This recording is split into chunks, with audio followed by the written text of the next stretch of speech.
On founding a SaaS company, what's the biggest misconception first-time founders have about a SaaS company? The speed of growth, I've got to say. The number of forecasts from the investment lens and all of that, the number of forecasts where, that hockey stick, the steepness of that hockey stick, um, it's so wild because they assume that the moment they launch, there's thousands of customers ready to onboard themselves, and that they will do it frictionless, like it'll just happen without a lot of intervention.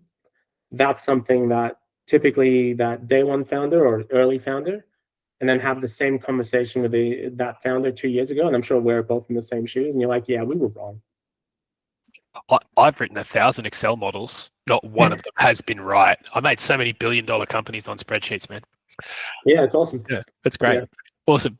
Number 2, what is the biggest mistake you've made on your journey? Ooh, the biggest. There's so many, Tony. What's one you could tell us about? From a sales point of view, again, hiring sales too early.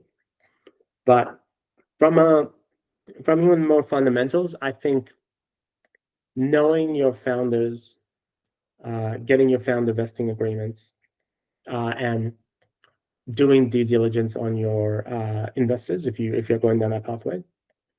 Because it's easy for us to look at investors and go, they have the money, they clearly have the expertise. We don't need to do due diligence on them. It's a two-way street for sure. And founder vesting, we're all founders, we're all friends, we're in it till the end. We have all those like stories, but life happens. And when life happens, it's always good to have a document to fall back on. It's probably the two things that I've made as a mistake that I've since corrected ever since, and then the next sort of 5 or 6 things I've done. Lastly, what is the one piece of advice you feel strongly enough about to give every single founder? If you want to try this journey, there is no reading or learning that will help you with that decision.